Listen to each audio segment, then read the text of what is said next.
ajetrean por la vida y ustedes todavía tienen un poquito de tiempo para ir por lo menos a las clases. Ya, entonces, estimadísima Moore, empezamos esta clase que trata de termorregulación. Algunas cosas ya las han visto y otras no, pero la idea es presentar un cuadro global y reunir la información que ya han recibido y agregar algunos puntos nuevos. ¿Me escucha? Sí, doctor, se escucha y ya somos hartos de la clase, por si acaso. Ya, entonces partimos con el hecho de que la termorregulación mantiene la temperatura entre 36.5 y 37 grados Celsius normalmente.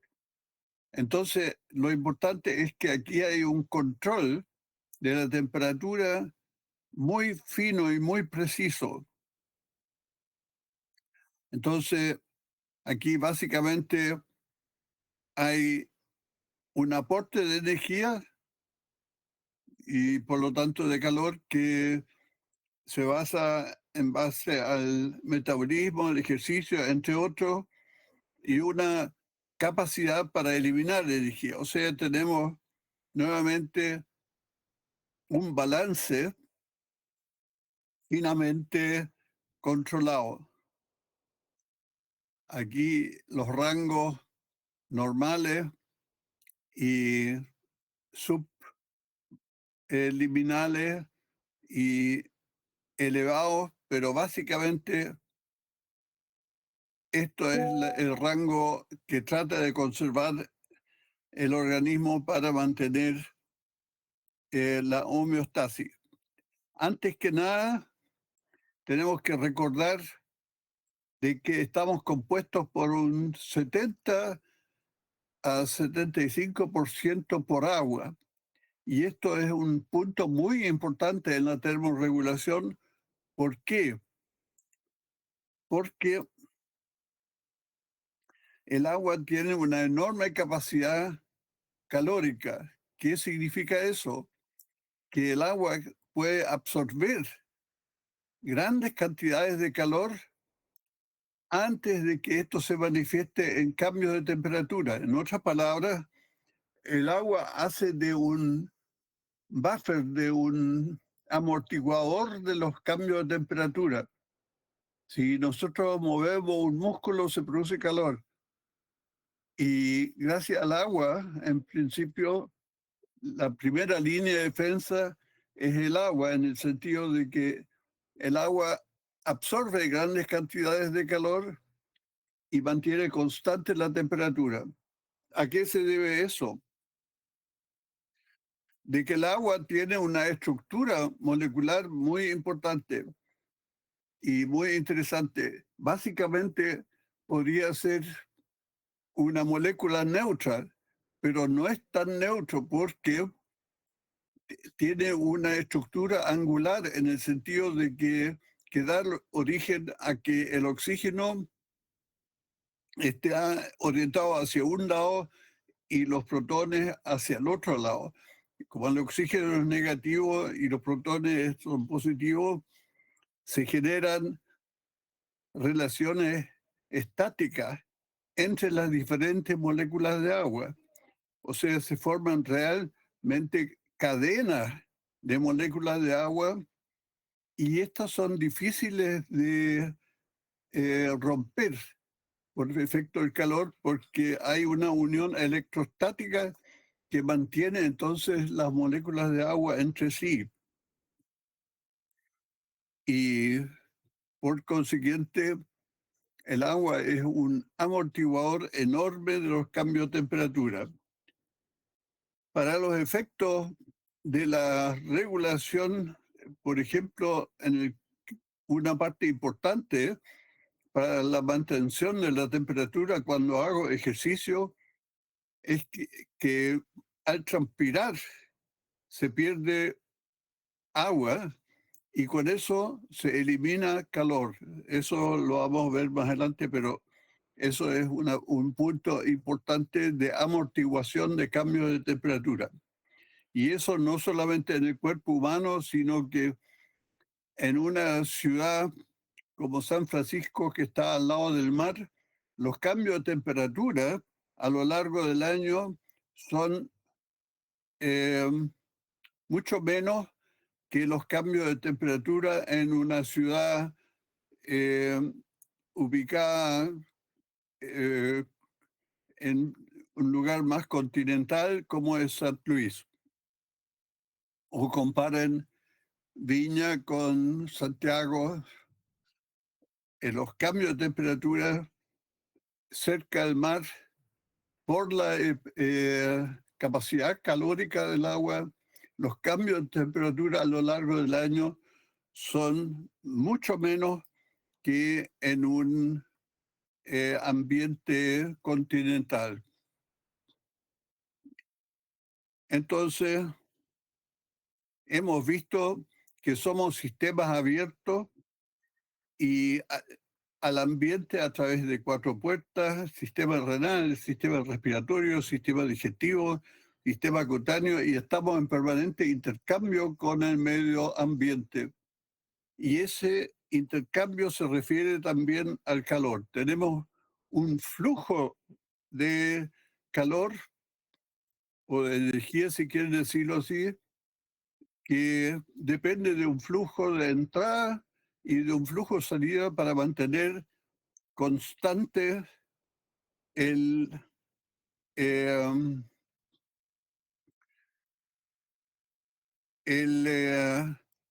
la necesidad de mantener constante la temperatura. Entonces tenemos el ambiente, tenemos una entrada de calor, una salida, y la idea es mantener constante el sistema en cuanto a la temperatura en este caso. O sea, estamos en una situación parecida a la de un estero o una vertiente que tiene un flujo de entrada, un flujo de salida y entre medio una poza que mantiene un equilibrio que es dinámico, porque hay constantemente un flujo, pero como la entrada está relacionada con la salida, o puede ser relacionada con la salida, se puede mantener este flujo en un equilibrio dinámico. Pero eso depende, como dije, de la relación entre entrada y salida. Entonces, eso, estamos atravesados por un flujo de calor, y este flujo de calor es regulado en el hipotálamo anterior, como hemos visto, y el hipotálamo compara la información de la aferente con un valor de referencia, el set point. Este valor de referencia varía a lo largo del día de acuerdo a un ritmo circadiano y también la relación con la presencia de factores endógenos, como en el caso de la fiebre, por efecto de pirógenos, exógenos y endógenos. Entonces, básicamente, tenemos un set point en el hipotálamo que dice que tenemos que amortiguar ya sea un exceso de calor o una falta de calor. Entonces, una parte importante en eso es de que físicamente ya el agua de por sí es un gran amortiguador de cambios de temperatura. Pero además el hipotálamo regula las entradas y salidas, y entre esos actores figuran los músculos, la grasa parda que la vamos a ver, el flujo sanguíneo a través de la piel y la transpiración, no la sudoración. Los animales sudan, pero nosotros transpiramos. Entonces, muy importante son los cambios de conducta en relación a la mantención de la temperatura. Ya, entonces,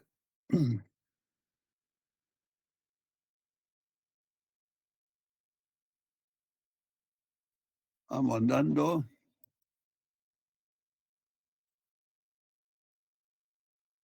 Y, como dije, tenemos ya cambios de temperatura, aparte de los ambientes, de los factores externos, endógenos, como es el ritmo circadiano de la temperatura. La temperatura mínima la tenemos entre las 3 y 4 de la mañana. La temperatura máxima espontánea la tenemos a eso de la hora del almuerzo. Eso es uno de los ritmos endógenos, pero hay otros ritmos endógenos como en el organismo femenino, que tenemos una fase folicular a lo largo del mes con bajas temperaturas, y después tenemos una fase luteal con altas temperaturas.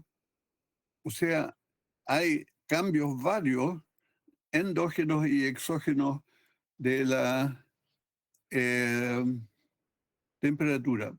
Entre ellos está también lo que llamamos fiebre, que es una temperatura puesta arriba del set point, vale decir, el sensor central de la temperatura, o la orientación donde tiene que estar la temperatura, y la eh, modificación correspondiente de los mecanismos para amortiguar, incluye la fiebre. La fiebre es consecuencia de una infección, de una inflamación, de procesos de tipo autoinmune, de medicamentos y también de aspectos oncológicos, vale decir, relacionados con un crecimiento maligno. Entonces, todos estos procesos liberan factores mediadores que a su vez influyen en el set point. O sea, si el set point está colocado en 37 grados, ahora, por ejemplo, el set point, por efecto de estos productos, aumenta a 39 grados, y en consecuencia todos los mecanismos de termorregulación se orientan según este nuevo set point, en orden de conseguir la temperatura más alta. ¿Qué es lo que se consigue con la temperatura más alta? También un efecto antimicrobiano, entre otras cosas, porque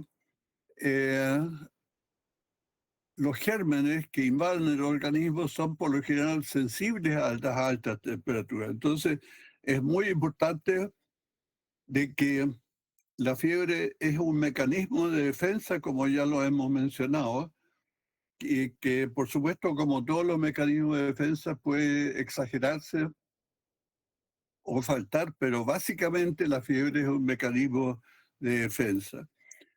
Y relacionado con que un patógeno que libera lipopolisacáridos y otras moléculas que, al ser atrapados por macrófagos, estos liberan citoquinas, y estas citoquinas activan la producción de una prostaglandina, y las prostaglandinas actúan directamente sobre el centro hipotalámico de la regulación de la temperatura, modificando entonces diferentes tipos de neuronas en el área medial preóptica del hipotálamo.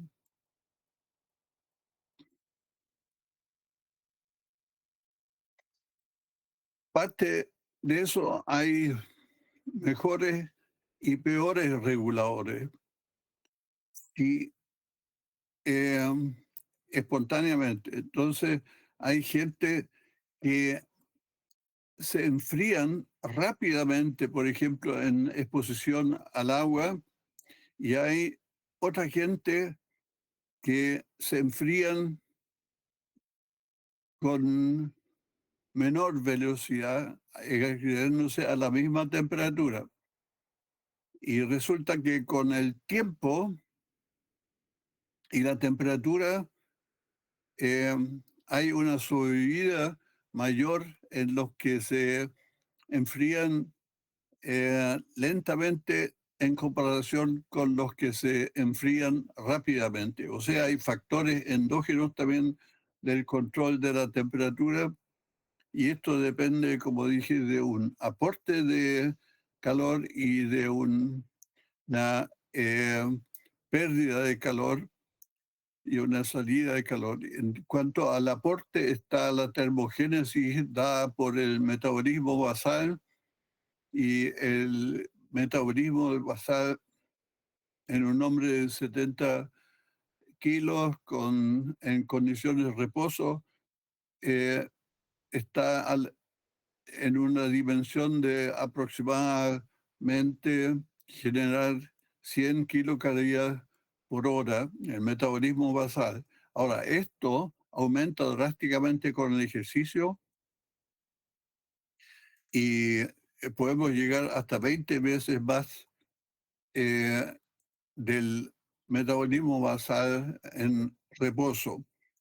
Todo esto eleva rápidamente la temperatura central y por lo tanto hay que conocer los mecanismos de eh, pérdida de calor, y tanto la pérdida como la ganancia de Ecuador de calor depende de la radiación en gran medida, de la conducción y de corrientes de aire, conducción con objetos y convección. Y en el caso de calor hay, a través de la evaporación de la transpiración, una gran posibilidad para eliminar calor. Pero básicamente también se puede eliminar calor por la radiación y por las corrientes de aire, pero en el caso de la evaporación solamente hay una vía hacia eliminación de calor. Entonces tenemos, como ya hemos mencionado muchas veces, un balance de calor como de otras sustancias, dado por la importancia de mantener un ambiente interno constante. Y todos los mecanismos involucrados en mantener ese mecanismo, ese ambiente interno en forma constante, se conoce con la homeostasis. O sea, homeostasis son los mecanismos involucrados en mantener el medio interno constante. Y siempre hay tres componentes básicos. Hay sensores, hay un centro de control y hay efectores. El centro de control, el termostato, por decirlo así, es el centro regulador hipotalámico que está localizado en el área preóptica del hipotálamo. Aquí se encuentra el set point o punto de control que regula todos los mecanismos destinados a mantener constante el medio interno. Entonces, aquí tenemos, y este centro hipotalámico recibe, por supuesto, aferencias y que están localizadas en la piel, pero también en el mismo hipotálamo a través de la temperatura de la sangre. Aquí tenemos el centro hipotalámico con receptores en el área preóptico y que sensan entonces la temperatura de la sangre que fluye a través del hipotálamo. Entre los receptores de la piel hay receptores para el frío, los corpúsculos de Krause principalmente, y hay receptores para el calor, o sea, todo finamente sensado en la piel y también en el mismo hipotálamo. Y entonces tenemos aferencias que vienen de la piel y del hipotálamo, y hay eferencias varias para que actúan sobre los órganos efectores para mantener constantes las temperaturas.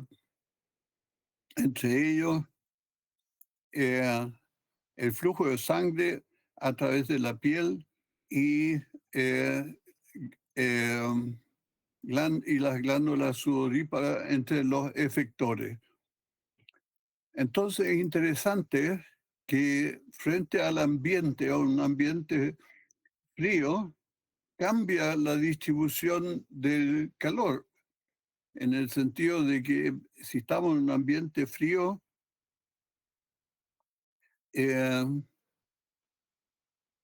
las piernas y las extremidades tienen una temperatura más baja que en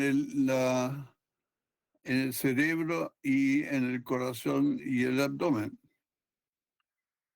Entonces eso indica que el control de la temperatura se hace básicamente a través de mantener constante la temperatura central.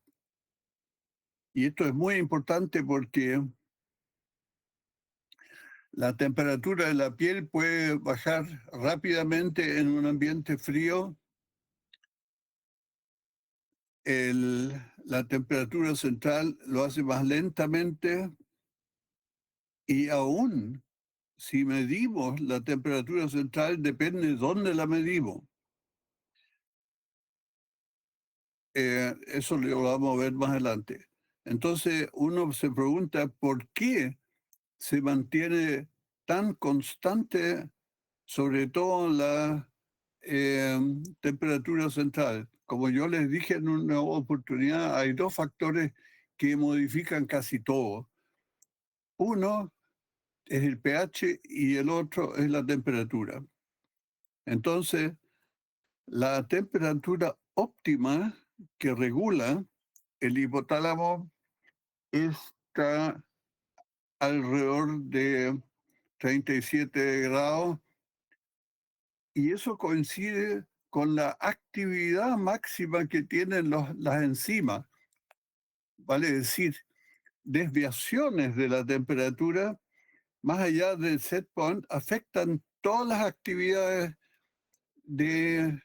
afectan la actividad de todas las enzimas habidas y por haber. Así que cambios de temperatura mínimos pueden alterar todas las funciones de todos los organismos. Y como expresión de lo mismo, por ejemplo, el consumo de oxígeno baja enormemente en relación con la temperatura corporal, tanto en hombres como en mujeres. Entonces, no hay duda, tanto la actividad enzimática como, por ejemplo, el consumo de oxígeno, vale decir, el trabajo que realizan las células dependen enormemente de la temperatura central, básicamente. Entonces aquí vemos que en consecuencia también para el gasto cardíaco varía enormemente entre ambiente frío y caliente con el objeto de mantener la temperatura eh, normal en el organismo en todas las circunstancias de variaciones ambientales. Entonces tenemos aquí, en consecuencia, si regulamos el consumo de oxígeno, también la potencia muscular va a ser mayor va a depender de la temperatura. Aumenta en condiciones frías en comparación con eh, condiciones de mayor calor. O sea, es muy importante comprender por qué la temperatura se mantiene en un rango, normalmente en un rango tan estrecho, de 36,5 a 37,5 grados por Celsius. Bueno, y hay, por supuesto, factores distorsionadores, como son el ejercicio intenso, que eh,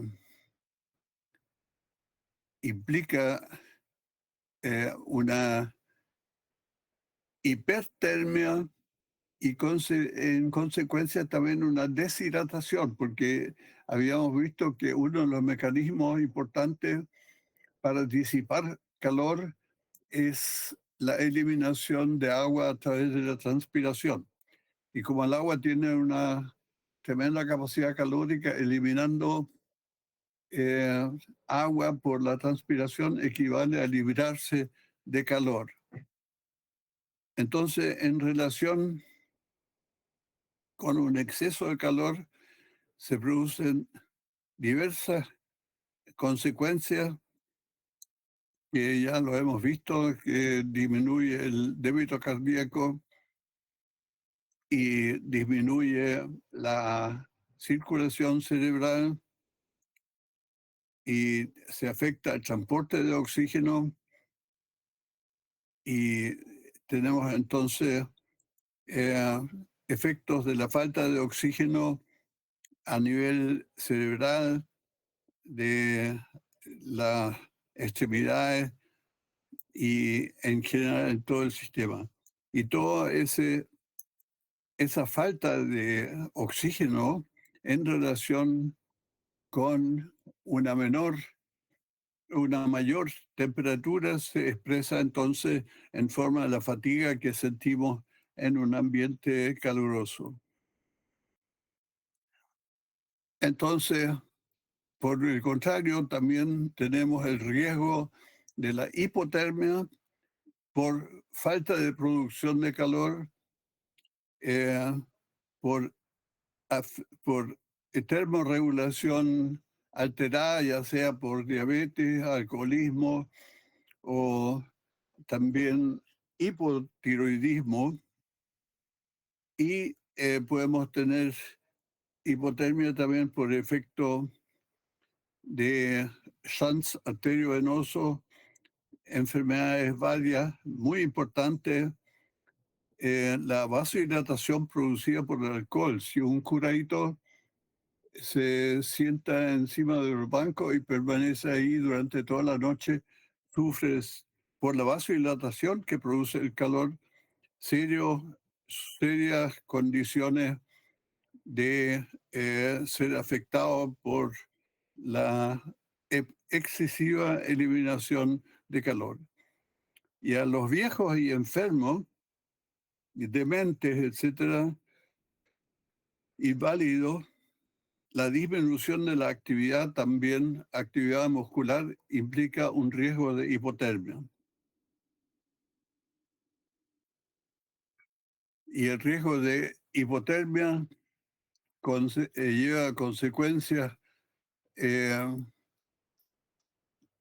tiene consecuencias importantes en el sentido de que cuando baja la temperatura, bajo el rango normal, hay alteraciones del ritmo cardíaco, va a decir tendencia a arritmia, a falta de consciente, letargia, coma por último, y hay una disminución de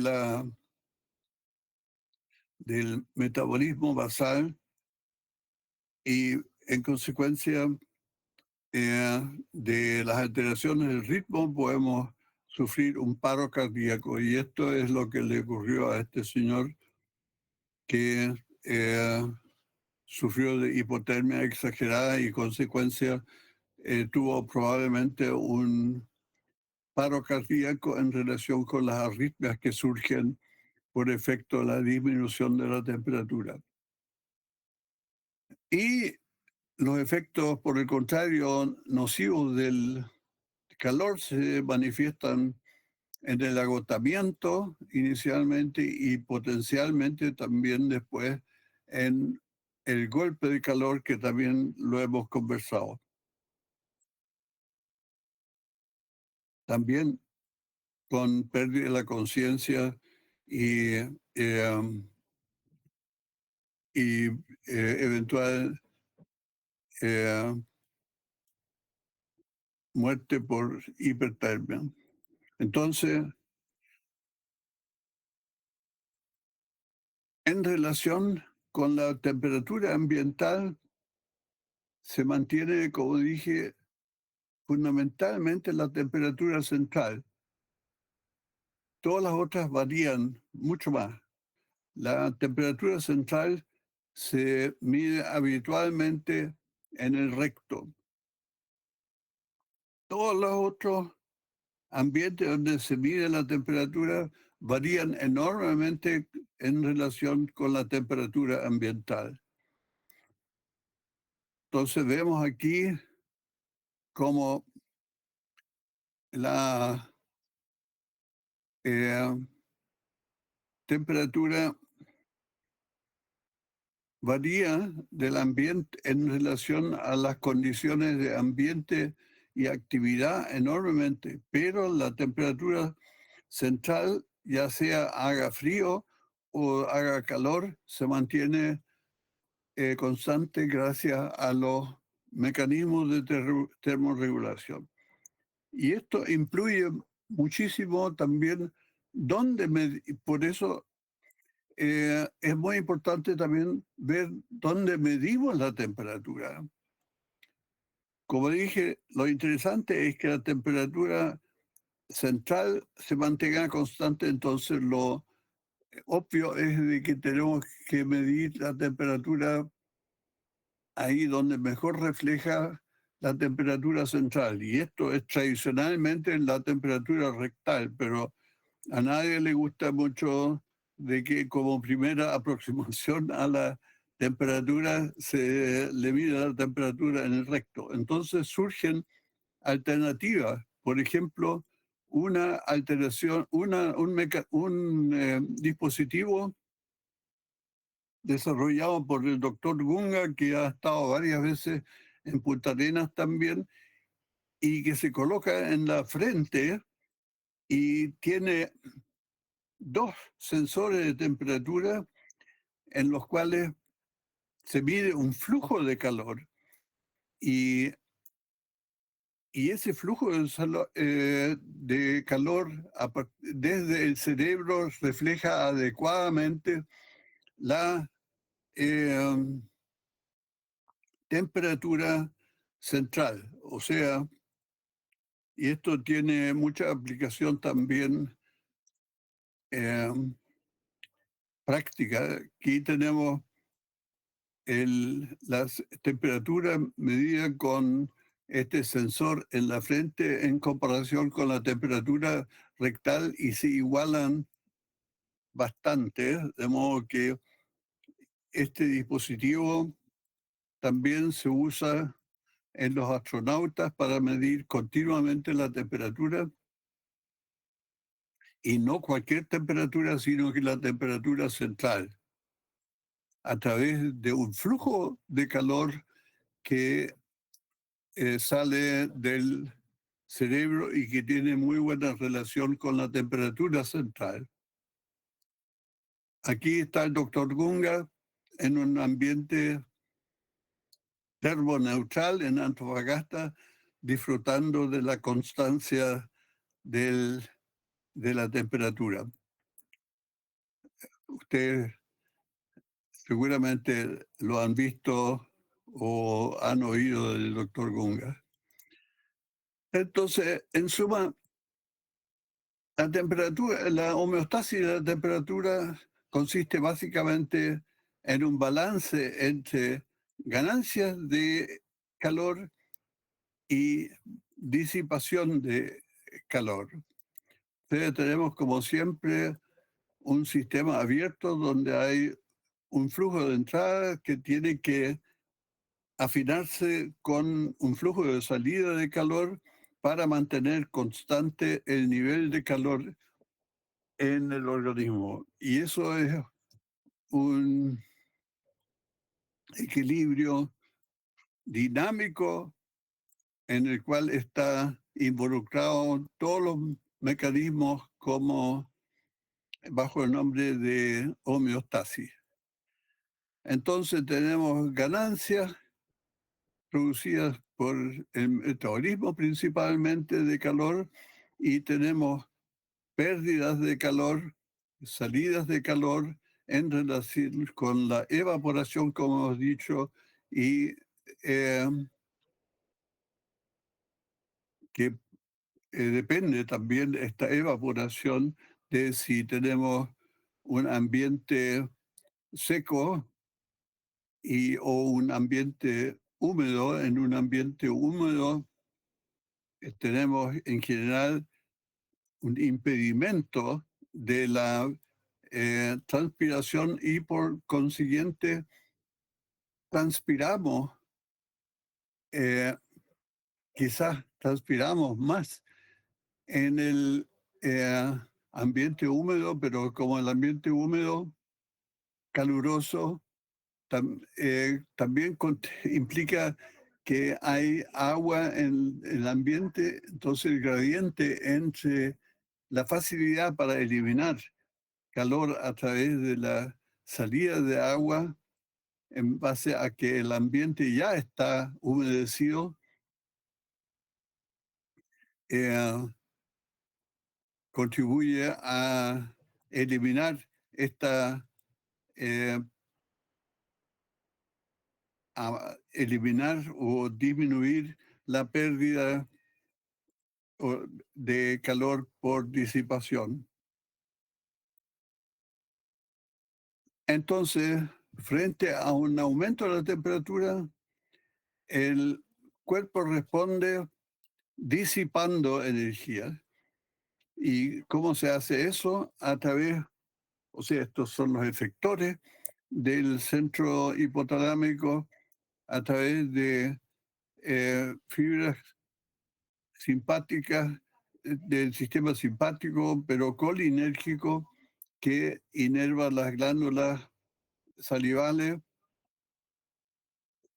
a perder agua y por lo tanto aumentar la eliminación de calor. Por otra parte del simpático afecta los vasos sanguíneos que implica una redistribución de la sangre, de modo que eh, la sangre que va normalmente eh, homogéneamente distribuida en el organismo, o más o menos homogéneamente, es desviada sobre todo hacia la piel, aumentando así la disipación de calor. Eh, hay una disminución de liberación de catecolaminas y de hormonas tiroideas que contribuyen en el fondo a aumentar el metabolismo y como estamos haciendo esfuerzos para mantener la temperatura constante por vía de una mayor eh, temperatura corporal que es amortiguada por la salida de calor a través de la transpiración, a través de la radiación, aumento de la radiación por la ampliación del territorio capilar de la piel y por supuesto que se baja también por otro lado la ganancia de calor a través de la disminución de catecolaminas por parte de la médula suprarrenal y de hormonas tiroideas. Y muy importante, los cambios conductuales que implican también una gran contribución a mantener constante la temperatura corporal. Entonces aquí tenemos la ganancia excesiva de calor que implica entonces una deshidratación y un estrés térmico general para el organismo que es mitigado a través de o sea, puede ser compensado en parte por una mayor hidratación y también hay una aclimatación y también por aportar más eh, frío. Y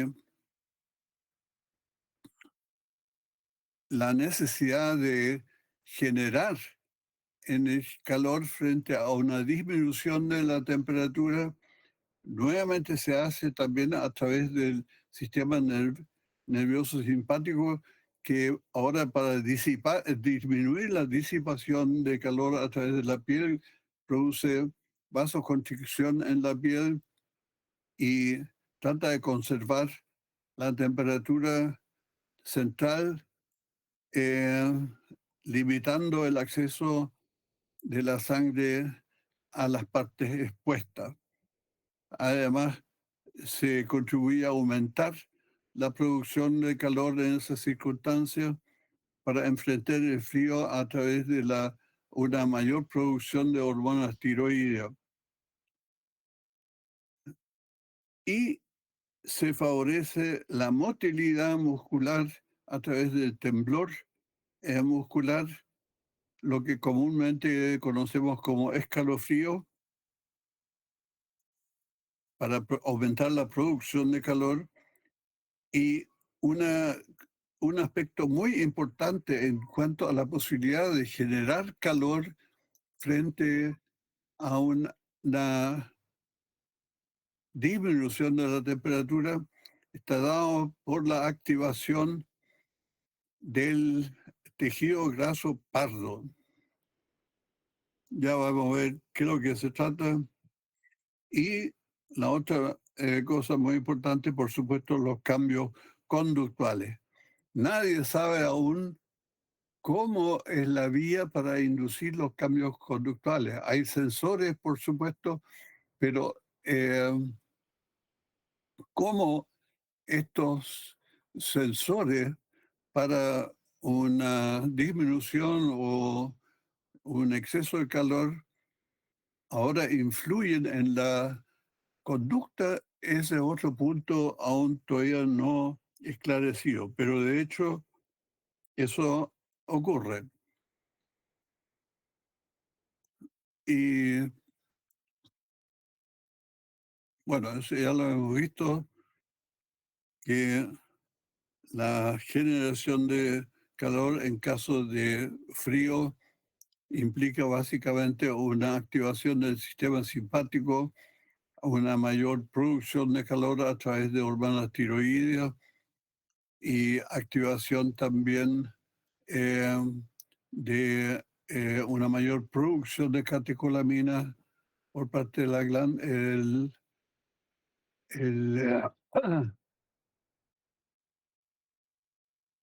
por parte de la médula suprarrenal y por una producción de calor a través de la grasa parda y los cambios conductuales que ayudan a conservar el calor o además de aumentar la producción de calor en caso de frío. Entonces, resumiendo todos estos efectos, tenemos aquí el hipotálamo con el área preóptico en el centro hipotalámico y frente al frío se activan diversos neurotransmisores y lo que es muy importante, como dije, se activa también la producción de calor eh, por parte de la grasa parda. Y vamos a ver qué es lo que es esa grasa parda, que se activa también por efectos simpáticos y diversos otros neurotransmisores.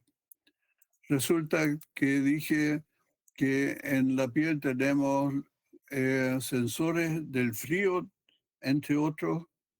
Estos son los corpúsculos de Krause y los corpúsculos de Krause registran la disminución de la temperatura ambiental, hacen llegar esta información al hipotálamo y el hipotálamo, como dije, a través de una vía simpática, aumenta la producción de calor por parte del tejido adiposo pardo. ¿Qué es lo que es el tejido adiposo pardo? Tenemos que existe tejido adiposo blanco y existe tejido adiposo pardo. ¿Dónde está ubicado el tejido adiposo pardo, cuya principal función es generar calor? Y estratégicamente el tejido adiposo pardo se ubica en la inmediación de los grandes vasos, en el área del cuello y supraclavicular y en el mediastino y paravertebral y también en la glándula suprarrenal, con vista a mantener constante la temperatura central en el caso de una disminución de la temperatura en la piel. Entonces tenemos que la grasa parda en verano disminuye porque no se necesita para producir tanto calor y aumenta dramáticamente en invierno para producir calor.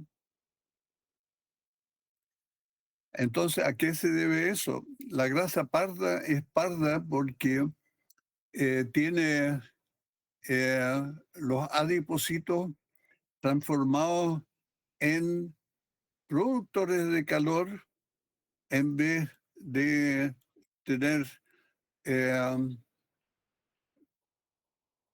de producir ATP.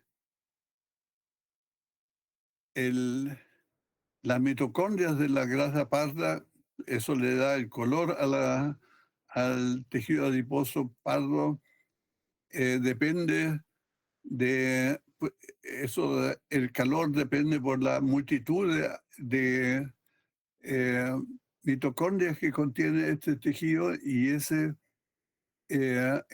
cantidad de mitocondrias le da el color al tejido de grasa parda, pero esa abundancia de mitocondrias en la eh, grasa parda se usa para producir calor. En vez de producir ATP, hay una enzima que desacopla a la oxidación de ácidos grasos de la producción de ATP. Entonces, la activación de la de esa enzima UCP1 Uncoupling Protein 1 hace que la energía desarrollada por por la cadena respiratoria deriva hacia la consecuencia, deriva hacia la producción de calor en vez de ser acumulada en forma de ATP. Entonces tenemos aquí que esa grasa parda en cuanto a su capacidad de producción calor es estimulada por las catecolaminas, como dije. Las catecolaminas favorecen la lipólisis y los ácidos correspondientes, los ácidos grasos correspondientes,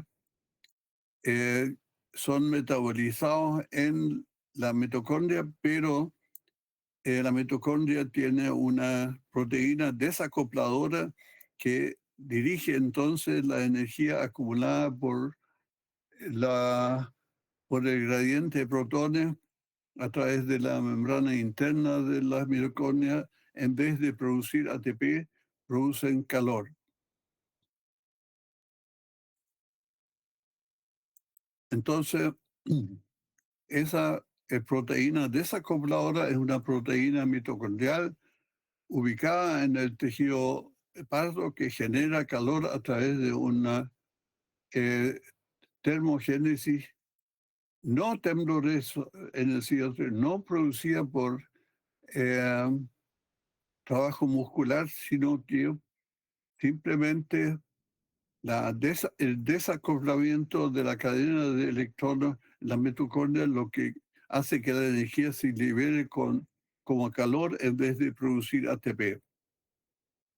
Esta proteína desacopladora es fundamental para mantener la temperatura corporal en respuesta al frío y, y también es un área de interés para la investigación sobre el tratamiento de la obesidad.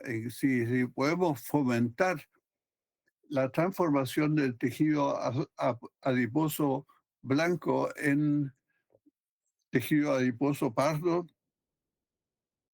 entonces eliminamos tejido adiposo blanco a favor de una mayor producción de calor a través de la formación de tejido adiposo pardo. Y esto es una interesante posibilidad para combatir la obesidad también. Entonces aquí tenemos la proteína desacopladora que hace de que ese gradiente de protones a través de la membrana interna de las mitocondrias, ese gradiente de protones desde el exterior hacia el interior se libere en forma de calor en vez de ATP. Entonces, como dije, podemos transformar la grasita blanca del cuerpo en grasa parda y tratando así también a la obesidad, un problema no menor, porque un 30% de los alumnos de enseñanza primaria ya están tendientes a la obesidad y esa obesidad se mantiene. Entonces, ¿cuál es la idea? Es cómo tratar esa situación exponiendo al organismo a un estímulo de frío, dado por frío, que tiende entonces a transformar la grasa blanca en parda, disminuyendo así el panículo adiposo. Aquí la obesidad infantil es hoy por hoy una tormenta perfecta, porque la obesidad infantil tiende a mantenerse por toda la vida. Y ahí la obesidad contribuye al síndrome metabólico y por lo tanto las implicaciones de salud correspondientes como hipertensión, diabetes y por tanto accidente vascular encefálico, etc. Entonces, reducir el panículo adiposo, transformarlo en grasa parda, contribuye también a disminuir la obesidad a través, evitando la acumulación de energía en forma de grasa y por lo tanto disminuyendo el panículo adiposo. Ahora, todo este mecanismo se ha visto que depende, entre otras cosas, la, la transformación de tejido adiposo blanco en pardo depende, entre otras cosas, del microbioma, lo que no es menor. Entonces tenemos aquí ratas de control que frente a la hipotermia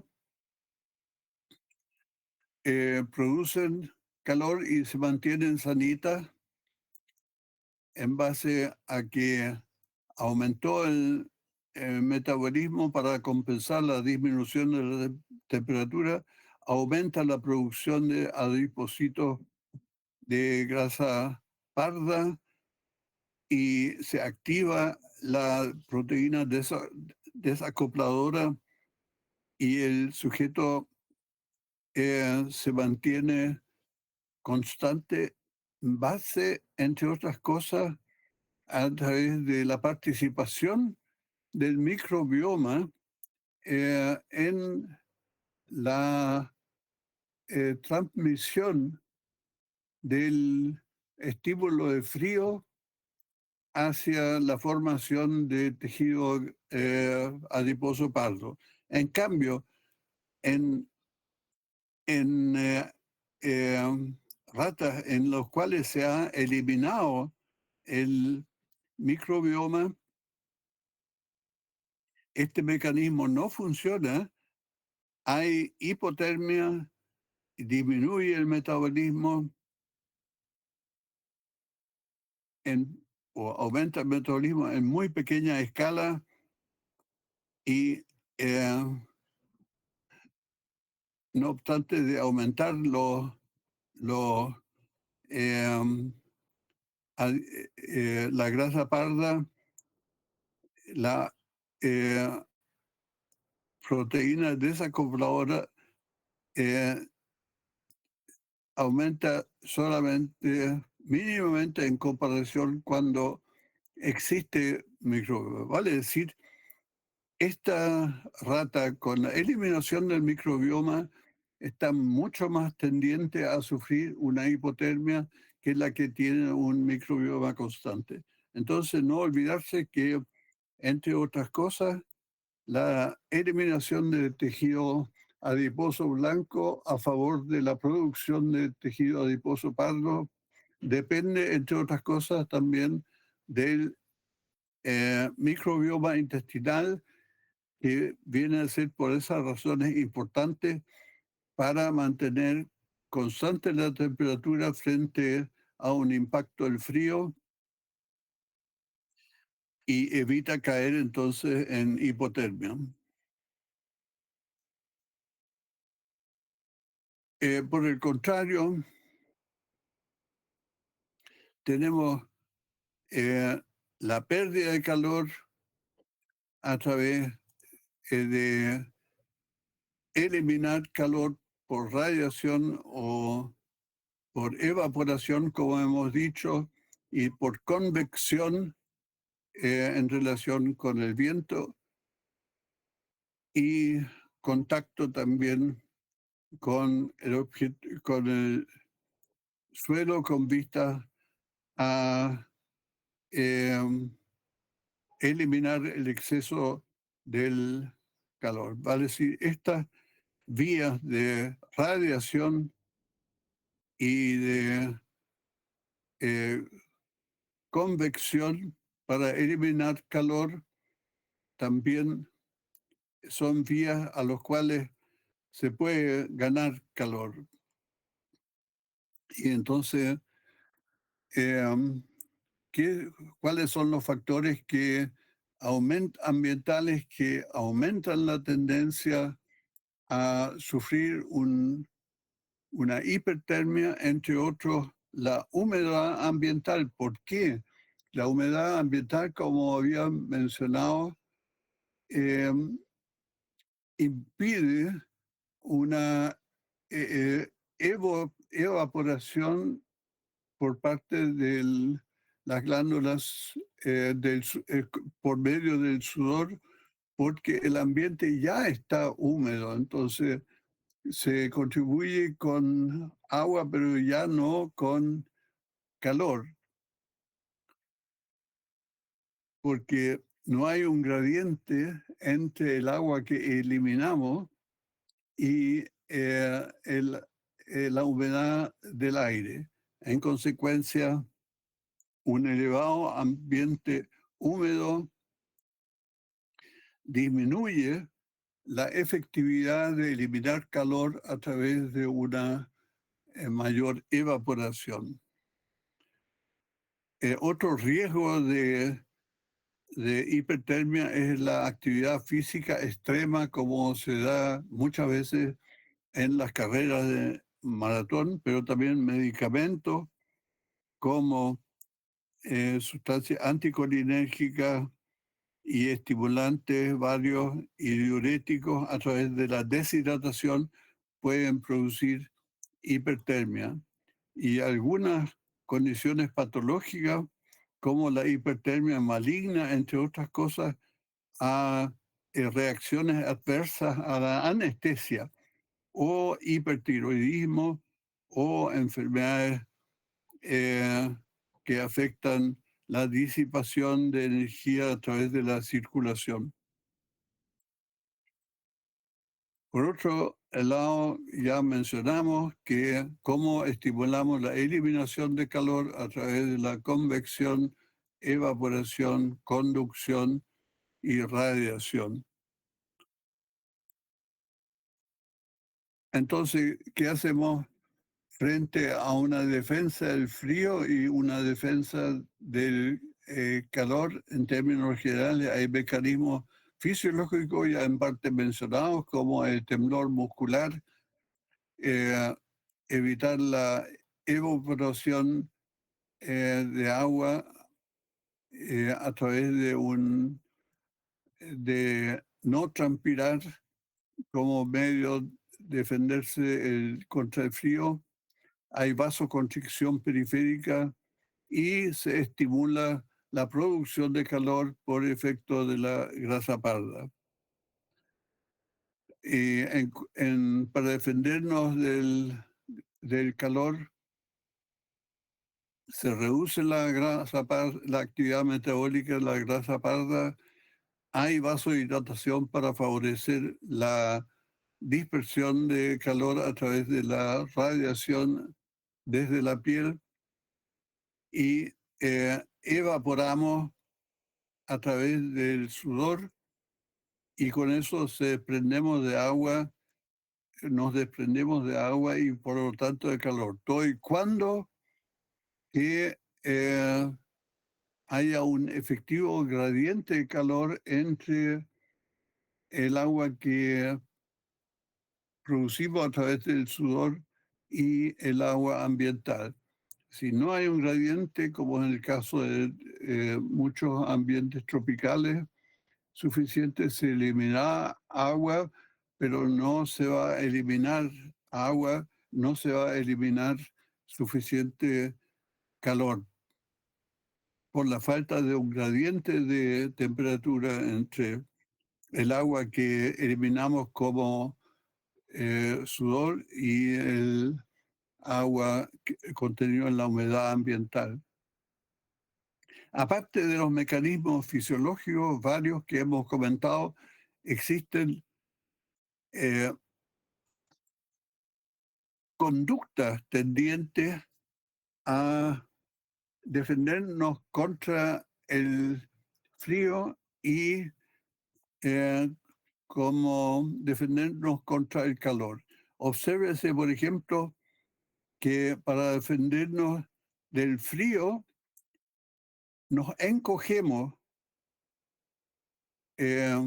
básicamente para reducir la superficie expuesta.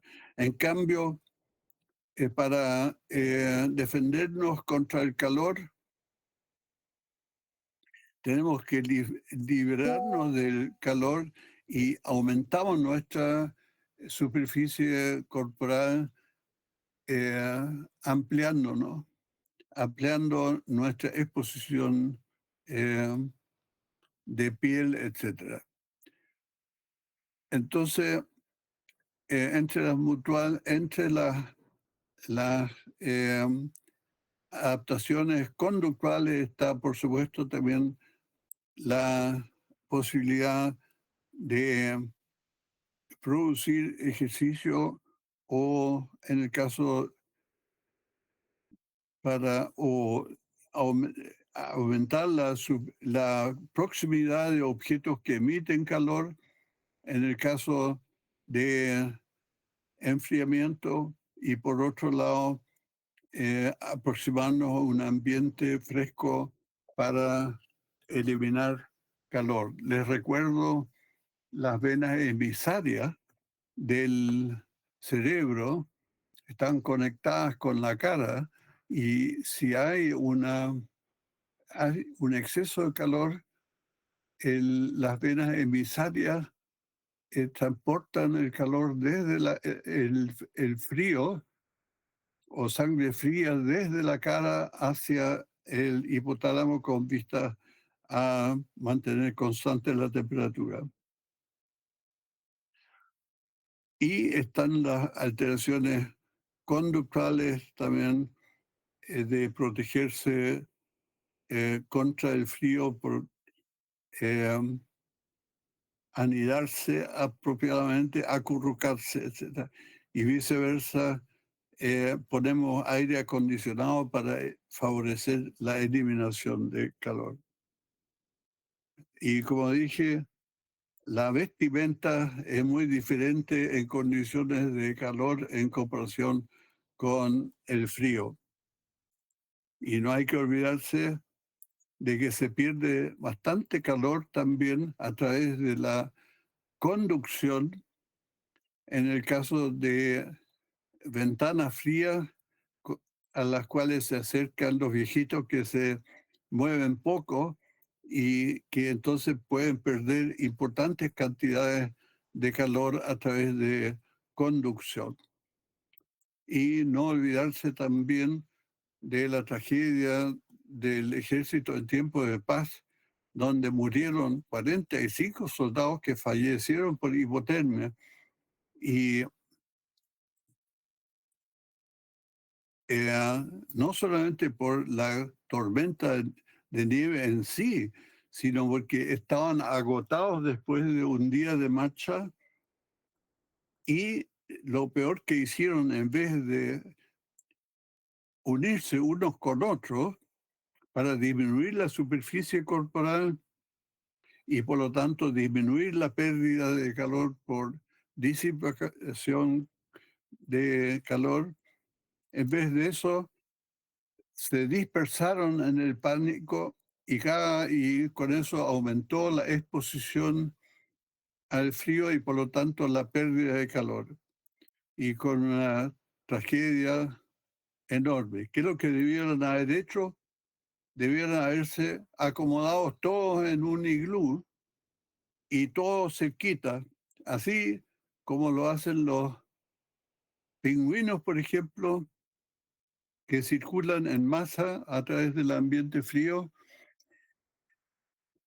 y que entonces se enfrentan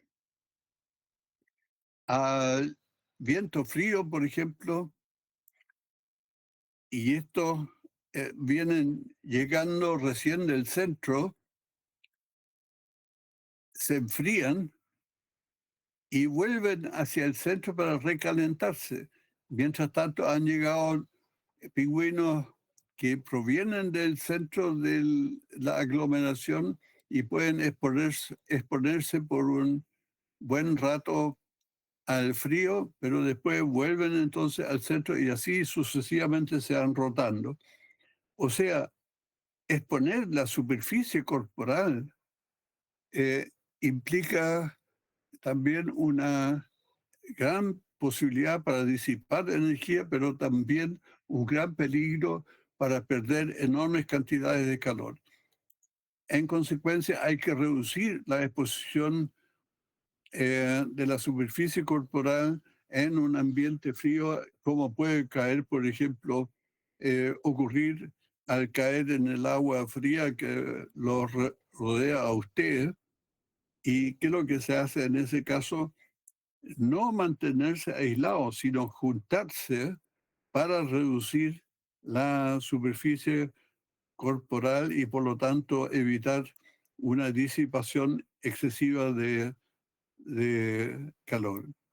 Bueno, están también otros mecanismos fisiológicos como el temblor muscular, también activado por el área preóptica del hipotálamo.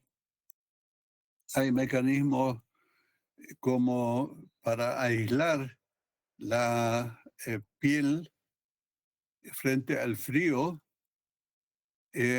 construyendo eh, una capa de agua caliente, de aire caliente en la superficie de piel, una capa de aire aisladora a través de la erección de músculos pilosos que impiden entonces la remoción de esta eh, capa de aire y por lo tanto impiden una salida excesiva de calor. Y la vasoconstricción que ocurre también en relación con la exposición al frío con vista a redirigir la circulación hacia áreas centrales. Viceversa, con exposición al calor necesitamos una corriente de aire que disipe el calor, por lo tanto se repliegan los pelos y ya no hay una capa aislante de aire y hay una vasodilatación que favorece entonces la eliminación de calor por disipación o por evaporación. Entonces, en suma, frente al frío tenemos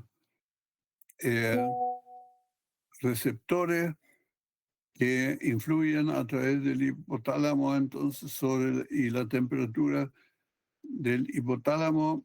Tenemos receptores en el frío y otros en la piel y otros centrales, todo lo cual impacta como aferencia en el área preóptico del hipotálamo, que induce entonces factores de activación motora endocrinológica del sistema nervioso autónomo y eh, estimulación motora, como dije, y eh,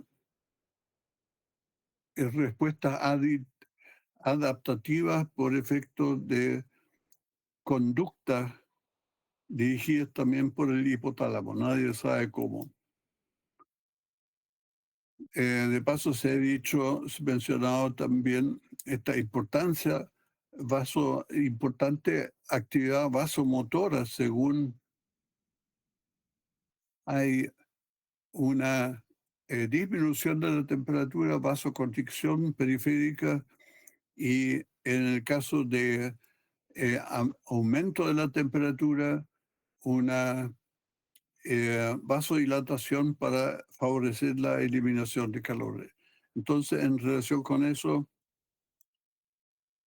hay una redistribución de el flujo de sangre en el frío, tratando de conservar la temperatura central a través de limitar la exposición de la sangre, reduciendo a través de vasoconstricción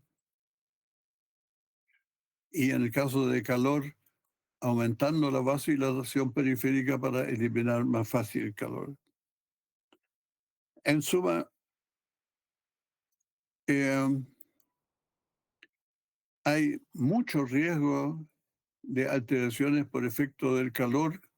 Por ejemplo, a mayor edad va aumentando los casos de fatalidad por hipotermia y eso implica la posibilidad de aplicar medidas sobre la base de que sabemos lo que debe ser hacerse en cada caso, medidas, apoyar reacciones fisiológicas y acordarse de cambios conductuales posibles. Entonces, por ejemplo, y también en cuanto a la atención médica, es importante saber que el recalentamiento después de una hipotermia tiene que ser muy lento y ese recalentamiento se puede hacer a través de pasar eh, agua caliente por la por dispositivos inflables que rodean a las extremidades y que pueden transmitir entonces eh, el calor entre el ambiente y el, el organismo. Entonces, muy importante que el recalentamiento en el caso de la hipotermia hay que hacerlo lentamente porque si abrimos súbitamente la circulación a los tejidos que han estado con vasoconstricción, entonces van a pasar eh,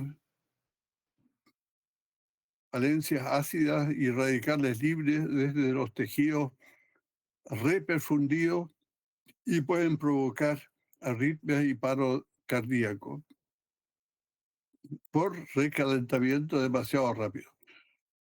Por último, un mecanismo interesante también en cuanto a protegerse la, contra el enfriamiento es un mecanismo que nosotros lo podemos tener en menor escala, pero que un ejemplo importante lo representa el pato cuando camina tranquilamente por superficie fría.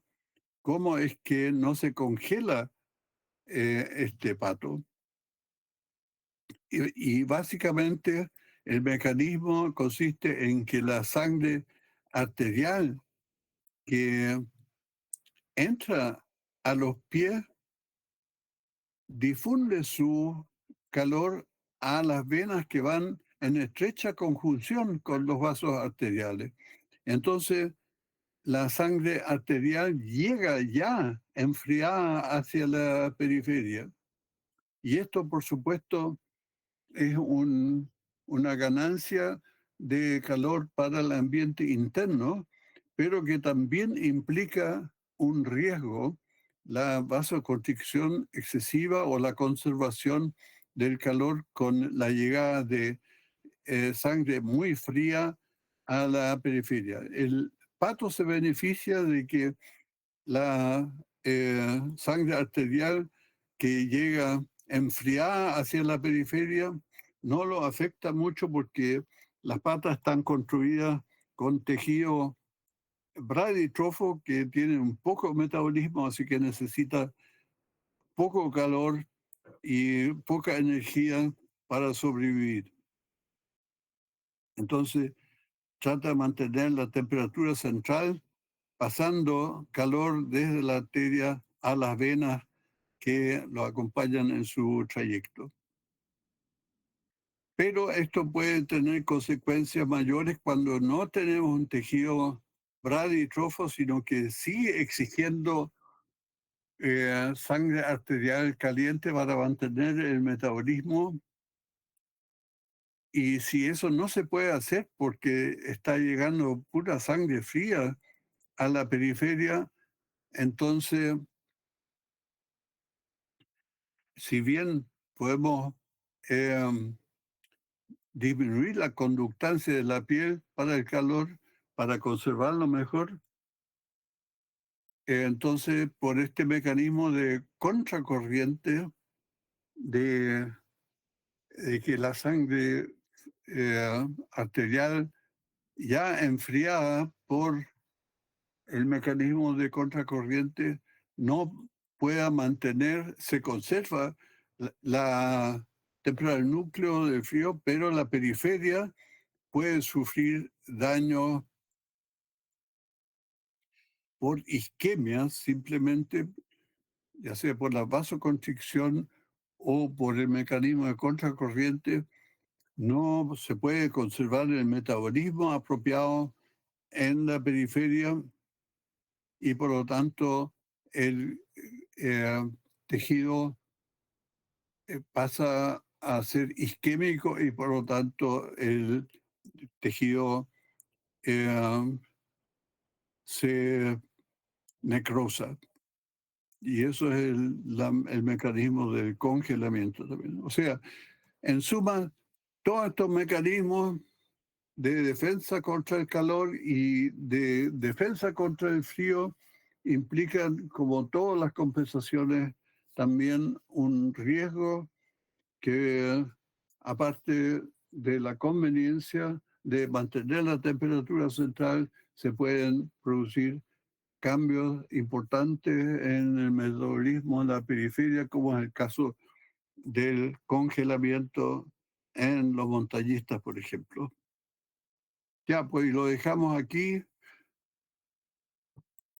y espero haberles dado una vista global de la termorregulación con aportando algunos aspectos que ya hemos visto anteriormente y otros que son importantes de recordar, como por ejemplo la tremenda influencia de la grasa parda en producir calor a expensas de una activación de una proteína desacopladora que impide que la energía dada por el irradiante de protones que se ha acumulado por efecto de la cadena respiratoria a través de la eh, eh, membrana interna de las mitocondrias se puede dispersar en forma de calor en vez de transformarla como comúnmente ocurría, en vez de que esa energía se transforme en ATP. O sea, todo calza, estamos protegidos contra los excesos de frío y de calor, pero todo implica también, aparte de las ganancias, en cuanto a mantener la temperatura central, implica también riesgo. Ya, nos quedamos con eso por hoy y nos vemos probablemente el próximo sábado en relación a los desafíos que presentan para el organismo humano la ausencia de gravedad dada en el espacio, pero también en los postrados, que se encuentran también en un ambiente de microgravedad. Y en ese ambiente de gravedad, donde el espacio representa un modelo, también se ve a diario los riesgos correspondientes en los enfermos postrados por largo tiempo. Bien, Espero que no se hayan dormido muy temprano todavía.